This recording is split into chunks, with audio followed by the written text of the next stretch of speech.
What's up, U.S. history? How y'all doing? We're going to go over World War I today. First off, I hope everybody's doing well. I hope we're all safe and secure and paying attention to the shelter in place. All right, that sounds like that's the best thing we can do right now to get over this.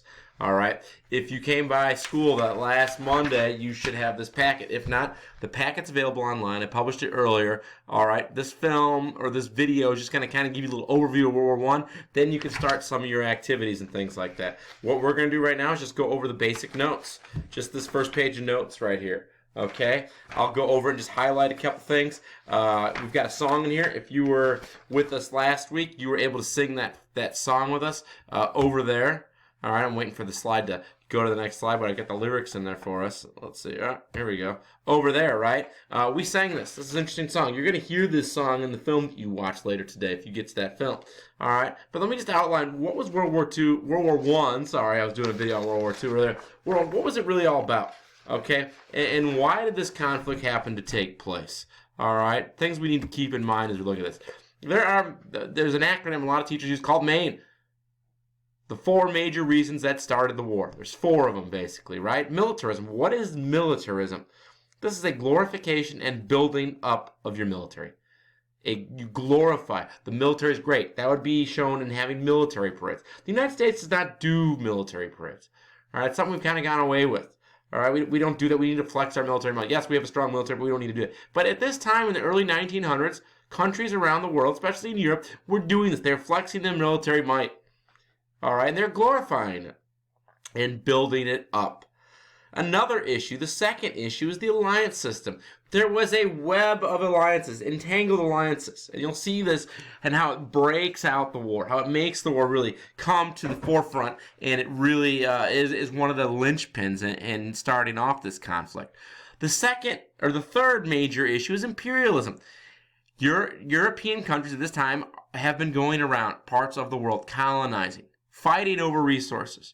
Part of this is a policy of that they are a great nation, they want to be a great nation, and they think that other nations around the world should be inferior to them. So they're extracting resources, but also they believe they have this imperial duty, this duty to help out these other nations. All right, and the last one is nationalism. A very strong sense of pride for your country, but it's not just patriotism. Like, hey, yeah, I like the United States. I'm proud of certain things of our country, but this is taken to another level. This is about being better than other countries. All right, almost to the point that you think you should take them over and show them who's boss. All right, and some of these issues that you're seeing here, they will reoccur again with World War II. So those are the four major issues that bring World War I to being. All right, the glorifying the military and developing it. Alliances all over Europe. You've got countries webbed in these alliances. One country's allied with another country, so if one country goes to war with another, then all of the countries are brought in. Imperialism, dominating other countries and extracting resources, and nationalism. My country is better than others. I come from a strong nationality of people. All right, now let's get to the timeline here. First off, June 28th, 1914. This is like the fifth major cause. They say Europe was a powder keg and some event was just waiting for it to spark and explode. And it's the death or assassination of the Archduke of Austria, Franz Ferdinand. He goes to Serbia and is assassinated by a Serbian. Well, if somebody kills your head of state, if someone went and assassinated our president, if it was another foreign entity, it was a foreign country, that would be a big issue. All right, and this is how Austria-Hungary is looking at this. Look, at somebody assassinated our head of state. What are we going to do? Well, we're going to go to war with Serbia. All right, and the assassination of the Archduke Franz Ferdinand by the Black Hand. It's a secret Serbian society. That's number one. Now, number two, what happens here is there's a lot of concerns. All right, Germany. If you look at Germany here on the map, there's Germany, there's Austria-Hungary. This is an empire, the Austro-Hungarian. Germany gives a blank check to Austria-Hungary. All right, and they guarantee to back them in case of a war with Serbia or Russia. Russia's over here, Serbia's way down here. So Germany's saying to these guys, hey, look, if you're going to war with this guy and Russia comes in, we got your back. That's the entangled alliances, right? Next, number three, July 28th. This is a month later. Austria-Hungary declares war. So a month later, Austria-Hungary declares war on Serbia. Yep, we're going to go to war with you. A couple days after that, number four, August 1st, 1914, Germany declares war on Russia. Remember, Germany said, we got your back. August 3rd, Germany declares war on France. Oh my gosh, now you've got their bordering nation, and they've had issues with the French for a while. All right, but France, they've got an alliance with Russia, and then this brings all these other nations in. German armies, they sweep in 1914. They sweep through Belgium. Here's Belgium, and they get to France. At this point, well, Great Britain, number 6, they declare war on Germany. They enter with France and Russia. So now you have the Allied powers and the Central powers. The Allied powers being France, Russia, Great Britain. The Central powers, Germany, Austria-Hungary, Italy for a little bit. That's a whole other story, okay? Now let's move to number 7 in just a second. Just get another lay of the land here. Here are these two powers that are together. Italy's with them for a little bit. There's your allies. All right, a better view there. Okay? And most of the fighting, if you know anything about this war, takes place on, this is called the Western Front. All right, a lot of trench warfare. And we're going to get away from your notes for just a second and look at a couple things here. And these are the trenches. All right, these are the trenches. There are hundreds of miles. It's about 300 miles of trenches. But they say the trenches, they go back and forth here. So this is about 300 miles. But in terms of going back and forth here, you have thousands of miles of trenches dug. Okay, and some of you have probably seen the recent movie 1917 that looks at this conflict, okay? And if you look up here, you've got some of your major battles. Verdun and Somme are two of them. But let's go back to what the attitude was about this war before it even happened. All right, many Europeans, they were excited. Remember, national. People want to serve their country. All right, you got to defend yourself against your aggressions. Our nation's strong. All right, there's a sense of pride, and this is passed on to younger generations, the kids. Hey, who's going to fight the war? The flower of German youth, as you will hear in the film that you watch. A lot of people thought that this war would be over in weeks. All right, they ignored the brutality of the Civil War. The Civil War lasted for 5 years. We lost over 500,000 men. Now this is industrial war on a whole other scale. All right. Now, number 7, the main event that brings the United States in is the sinking of the Lusitania. All right, it kills 1,100 people, almost 1,200 people. 123 are Americans. All right, this is a ship that was carrying supplies to the British. The Germans sunk it. But this is 1915. The U.S. doesn't get in for a little while. All right. Now, back to those trenches. 6,000 miles of trenches were dug here. If you see here, this is kind of a zigzag of what the trenches would look like, all right? And some of them would go down further than others. Here's more of a better cross-section. You can see there's a man there. Here's a real picture of them. This is for them to get cover because this is a new warfare.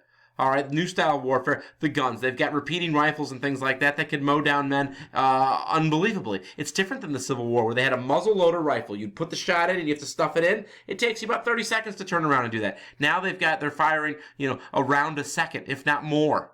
Okay? But let's look at this one battle, the Battle of the Somme. All right? The Battle of the Somme, which is number 8. All right? The Battle of Somme, 1916, the biggest battle of the war. There's over 1 million deaths. Okay, only 7 miles changed hands. All right, that's something just to keep in mind and consider. The Battle of Somme, over a year, 1 million deaths. Okay, here's a better picture of this trench warfare. All right, and then the other one, Battle of Verdun. Battle of Verdun, another battle that saw almost 1 million dead. Okay, now, what changes in this war? Well, I talked about the repeating rifles and things like this. You've got poison gas being introduced. Hand grenades are introduced. Flamethrowers, tanks, airplanes. You're seeing the first really primitive dogfights, but they take place. Submarines and big guns. Here's some guys with some big guns. When you watch the film, please do watch the film. It's called Shell Shock, the Century Shell Shock. It gives you some really powerful images of what's actually taking place in this war. All right, here we go. The Battle of Verdun. I talked about this, 1916. All right, 500,000 casualties on both sides. And then the Battle of Somme. Sorry, I got a little disoriented. Battle of Somme, July 1st, 1916, and November 1st, there's 1 million casualties. All right, now why does the United States enter? One of the big reasons is the Lusitania, the sinking of that ship, but also the Zimmerman telegram. This is a telegram. If you look in your documents here, you've got this little piece, this little activity here. It's a code. I want you to uncode this. decode this code, and basically the telegram from Germany to Mexico, if you look here on the sheet, and it asked them to declare war. Mexico, hey, declare war on the United States. If you go to war with the United States, we'll help you win back the land you lost in the Mexican-American War. All right? Now, a lot of Americans weren't into this. We're far away from Europe. Why should we do this? Not all Americans like Britain, and war is terrible. But President Wilson said that this is a war to end all wars, and we need to be involved. All right? Now, going forward, number 10. Number 10 through 12. March 1917, Russia surrenders. The Tsar is overthrown. Number 11, Lenin. And if you know anything about the Cold War, Russia's going through some dramatic changes right now. Vladimir Lenin, the Bolsheviks, they take over the government. All right, Russia drops out of the war. Flip to the back page. All right, Germany agrees to sign an armistice on November 11th. Here you go. If you look down here, this is it's called armistice or treaty. You could say treaty, I guess, but it's not really a treaty yet. It's the armistice, November 11th, 1918. All right, the country stop fighting, and that's the end of the war. This is very brief, I understand. All right, Treaty of Versailles, what does it say? It says Germany was to be blamed for starting the war. Germany's overseas colonies would be taken away. Germany was forced to limit its army to 100,000. And Germany was to pay reparations, to repair nations, reparations, all right? Remember, they're to blame. They're getting rid of their colonies. They have to limit their army. Remember, their armies at this time were in the millions, okay? 100,000 is nothing. That's just a little ragtag group. And who's going to pay for all this? To fix these nations that were destroyed? Yep, Germany will. And reparations, that's the little term down there. The German people, they hated the treaty's provision, and this helped lead to the rise of the Nazis. Okay? And what did Wilson bring to the table at Versailles? As you watch the film, think about that. Wilson talks about his 14 points. He has these 14 points and these ideas. How is the world going to be different after this war? He said this is the war to end all wars. This is the war to save democracy. Well, what really came out of this war? Watch the film. Please get into this. This is an interesting time period, and this is a good lead into our World War II study that will take place later in the school year. I hope everybody's doing well. I hope you're all keeping it safe, sane, and legal. I really miss you guys. I want to be back in school. All right, this isn't any fun, but we're going to do the best we can with it. Please hit me up. Write me a message. Write a comment below if you have any questions and things like that. Take care. Enjoy it. Later this week, you do need to do the reading. All right, there's a reading here.